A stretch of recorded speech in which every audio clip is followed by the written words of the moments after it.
was Huey. Now, Huey was a kid with cerebral palsy, but an ataxic type of cerebral palsy, which is very rare, but where you can walk, but you walk like you're drunk. Huey also he wasn't really a complete aphasic. He could say a few words. He could understand mostly what you were saying, but he could neither read nor write. But he had a good voice, and I thought, I've got to give this kid the best role in this thing, the best song, and I'll teach him by singing to him, because he could not read or anything.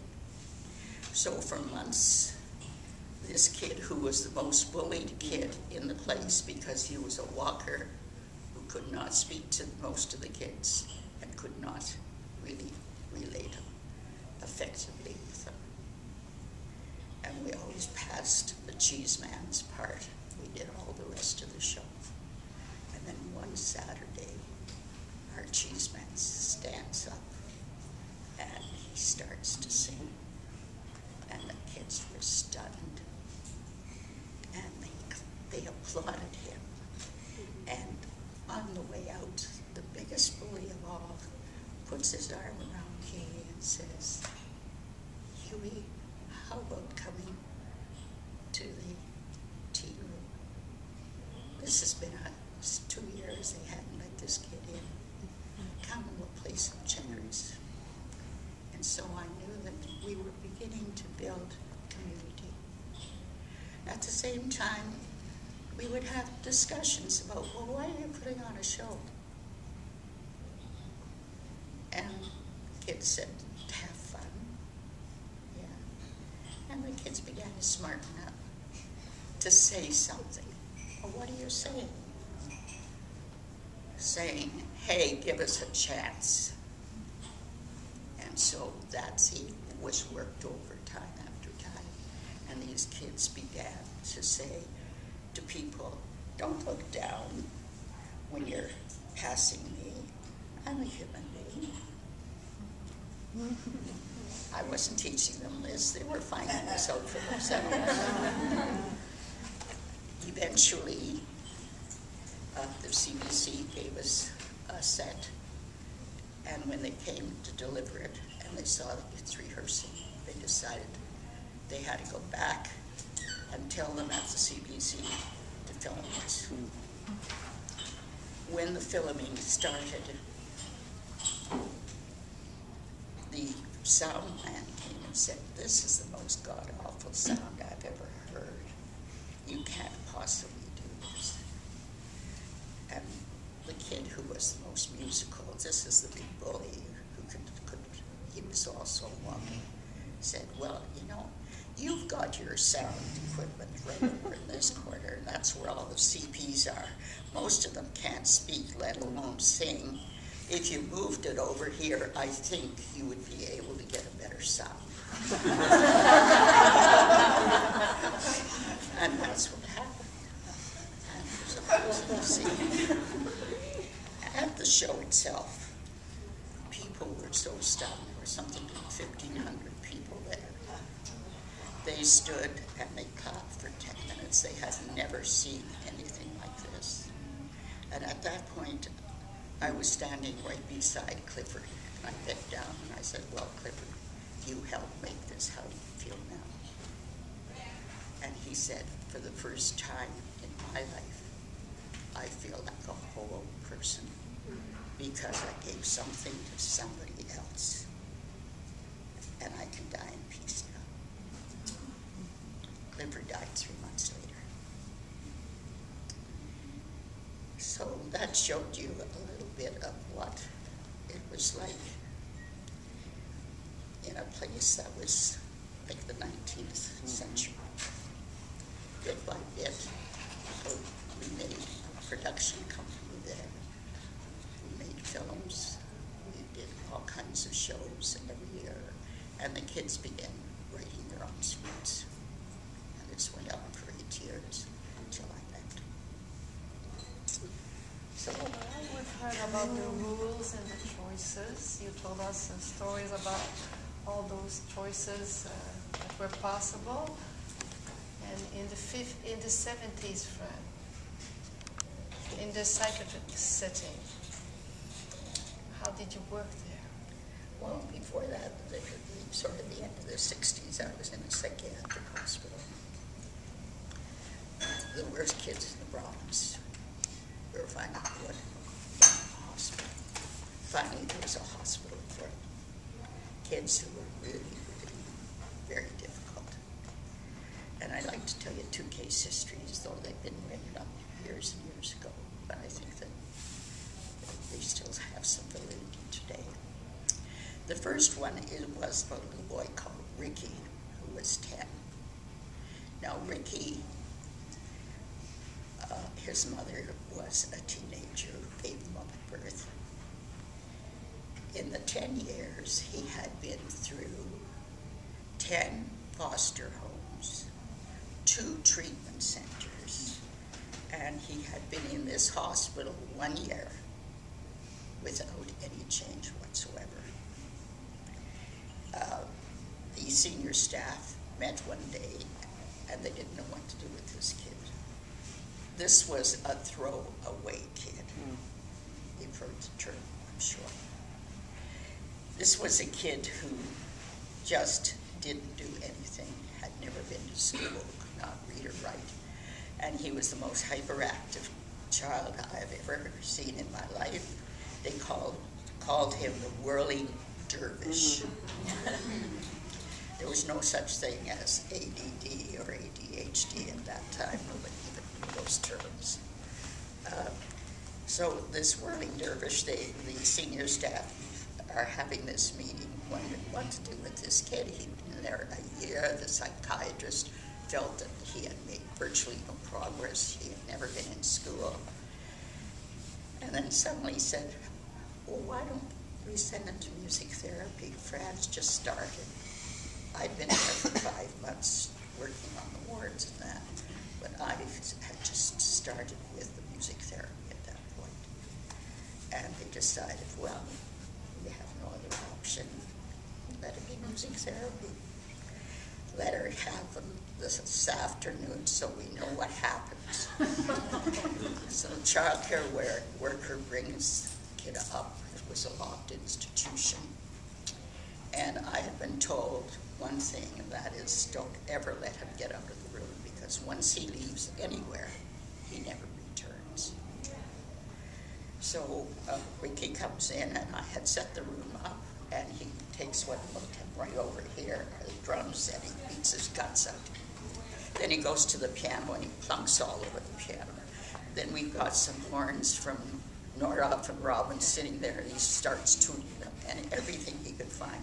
He runs around the room, and he does this 2 or 3 times, and then all of a sudden he looks in the middle of the room, and there's a little table with an auto harp on it. And he asked what it was, so I showed him what it was, and he thought this was great, and I said, you know, you can strum, I'll press these things, and we can do a song together. We did, I don't know, merrily we roll along or something like that. And then I said, well, time for you to leave, Ricky.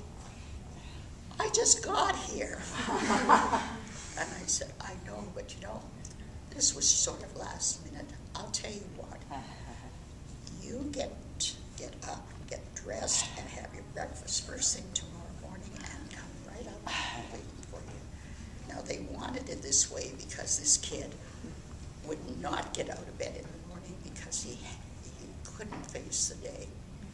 And he didn't want to go to bed at night because he couldn't stand his nightmares. And they thought if he was there first thing in the morning, then perhaps it would be better to get the anchor point out of the way. And so there he was, first thing, and he goes through the same routine, round the room, and finally we focus again on the auto harp. And we play it together, and then I show him how he could do it by himself. And he does it, and he's thrilled. And then he goes, does it again, and he makes a mistake. throws the pick down. He says, I made a fucking mistake. A fucking boob. Put his hand on the door and was out to go out, and I had to save this kid. So I fell to the floor. Now, I mean, this is 50 years ago. I really could fall to the floor at that point. And I began crawling around and going like this. And he says, "What you doing? Did you hurt yourself? What you doing?" And there was no answer. And I looked behind the piano, and the piano bench underneath the radiator, and I'm crawling around, not saying a word, and he's following me. "Hey, lady." No answer. "Lady, you are crazy." And I said, "No." He said, "Well, what are you doing?" And I said, "I'm looking for your boob." And he said, "My boob." I said, can you see it?" "No." "Can you feel it?" "No." "Can you taste it?" "No." "Can you hear it?" "No." And I said, "You know what? The point is, you knew you made a boob, and that means you're a musical kid. Most of the kids in this place would not know that, but you are. And we're going to learn music together." And so, next morning, he's there again, goes through this whole routine that I went through, and he says, "Fran, it's another one that got away." At that point, I put on him a garbage bag that had holes in it, and put him at a table where there was an edging to it, and then I poured on some warm chocolate jello pudding. And I said, "I've made a tape for you. I want you to listen to the music.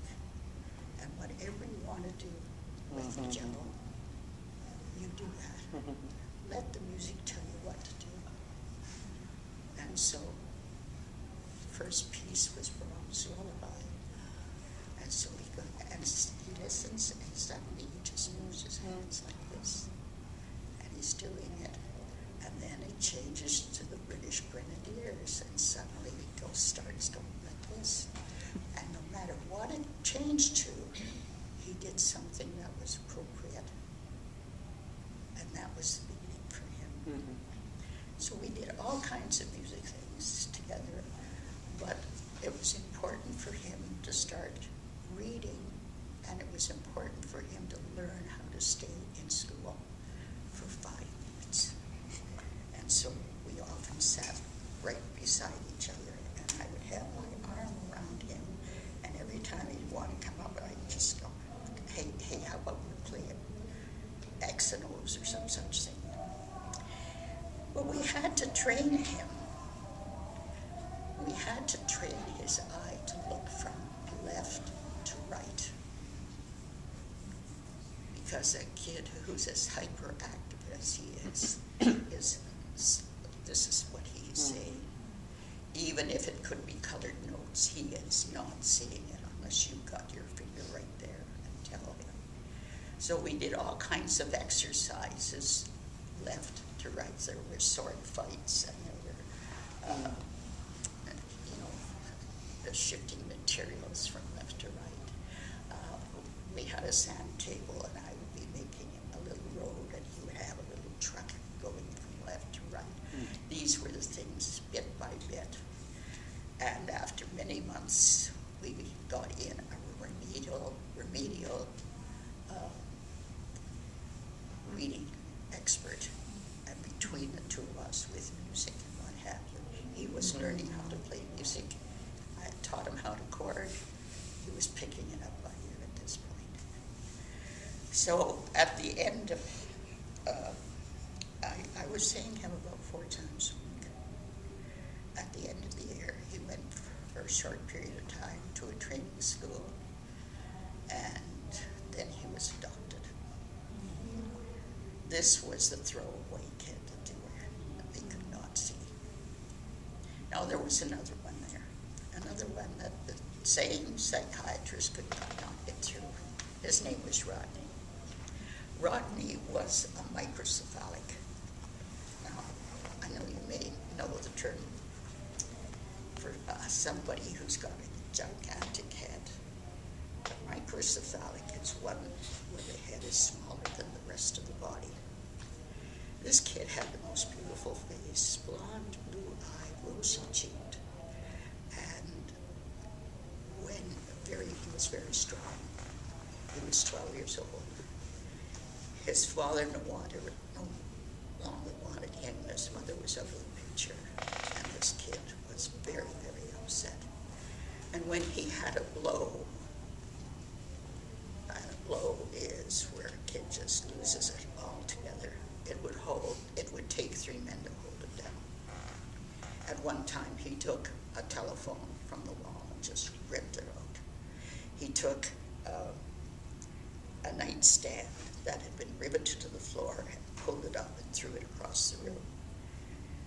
But he said the one thing that he liked and the one thing that would cool him down and even prevent it, he knew when he was going to blow. And he told them that. And so they decided, okay, we'll have a code. When he knows he's going to blow, we'll say code 33. And I don't know where they got that number. To this day, I've been trying to figure that out. But every time code 33 was mentioned, it meant that whoever was in the music room had to be taken out. A child care worker had to come up and get this kid so that Rodney could come in. And Rodney could come in, and he'd wrap himself in the sheet. I always had sheets out on the mats, and he'd wrap himself in a cocoon. And then he'd say, play some of your mushy music. Mushy music was a piece that was written for me years ago, very emotional. He had heard it once, and that was his music. But he found peace in the music room, said that was his peace room. And months after all this, as he was beginning to get hold of himself, there was an incident one March night. It had been a heavy day. It was damp in the hospital. The kids were wanted out, so the child care workers took the boys out, and there were 14 of them. Now, by the hospital, there was a little river, and during most of the year, it was just a few inches deep. This is March, and the river is a gushing torrent. They stayed away from the edge of the river. The moon was out, and it was flickering on the water, and one kid suddenly began to have a seizure and ran towards the lights in the water and drowned. And the other kids were absolutely stunned. And Rodney said, we gotta go find Fran. Fran will fix us up. That's the safe room. We've gotta go to the safe room because all the adults were busy trying to find this body. And the kids came in and knocked at the door because it was locked. Finally got to me, and they came in. They said, "We've got to pray." And I said, "Fine." Put pastels out, put the lights out, put candles on. Some of the kids knelt and prayed. Some of them wanted music. Now, for me to play praying music for them at the piano meant I would have my back to them. So I thought, oh, I have to put on some kind of a record. The record I found was Christmas carols by some Finnish symphony. And I thought, well, this is the closest thing I'll see, whether it'll work. I put it on, and that was perfect. All the kids needed was what sounded like church music. And some of them drew, some of them just rolled themselves in the mats. By the time the first psychiatrist came, which was an hour and a half later, because this hospital was out of town, with the exception of one kid, nobody needed any sedation. And that kid was the one who kept saying, well, who's going to eat George's pudding tomorrow? Can I eat George's pudding tomorrow? So those are my two psychiatric